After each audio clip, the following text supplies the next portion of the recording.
नमस्कार आदरणीय पालक आणि विद्यार्थी मित्रांनो, बालाजी एज्युकेअरमध्ये आपले स्वागत आहे।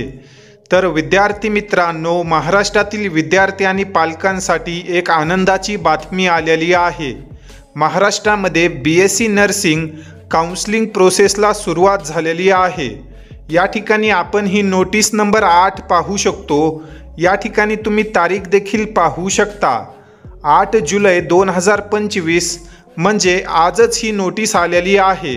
या नोटीसला जर आपण खाली स्क्रोल केलं तर तुम्ही या ठिकाणी पाहू शकता, जे काही फर्स्ट इयर BSc नर्सिंगसाठी प्रवेश प्रक्रिया आहे त्याचा शेड्यूल आपल्याला या ठिकाणी देण्यात आलेला आहे।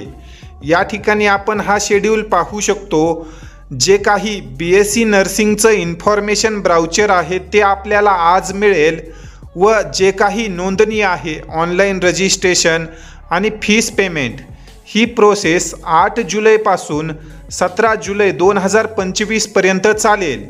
ज्याही विद्यार्थ्यांनी MHCET नर्सिंग 2025 ही परीक्षा दिलेली होती, असे सर्व विद्यार्थी या काउन्सिलिंग प्रोसेसमध्ये भाग घेऊ शकतात।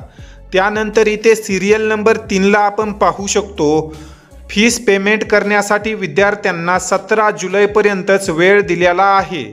व त्यानंतर जर आपण सर्वात शेवटचा कॉलम पाहिला तर तुम्ही या ठिकाणी पाहू शकता, जे काही कलर डॉक्युमेंट अपलोड आहे, डॉक्युमेंट व्हेरिफिकेशन आहे, ही प्रोसेस देखील आपल्याला 8 जुलै ते 17 जुलै या दरम्यान करून घ्यायची असेल।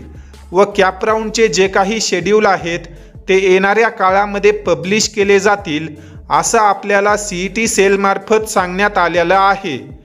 तर ज्याही विद्यार्थ्यांना महाराष्ट्रामध्ये BSc नर्सिंग या कोर्ससाठी प्रवेश करण्याची इच्छा आहे, अशा सर्व विद्यार्थ्यांनी नोंद घ्या की महाराष्ट्रामध्ये BSc नर्सिंगचे ॲडमिशन आजपासून सुरू होत आहेत।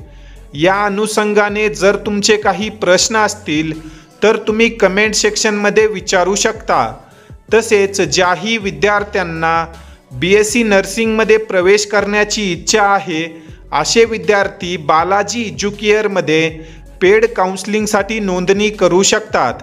अगदी तुमच्या रजिस्ट्रेशनपासून ते प्रवेश मिळेपर्यंत तुमची योग्य मदत व मार्गदर्शन केलं जाईल।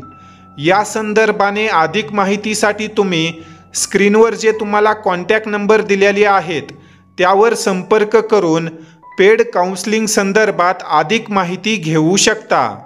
तुर्तास या ठिकाणी आपण या व्हिडिओमध्ये थांबूया। धन्यवाद।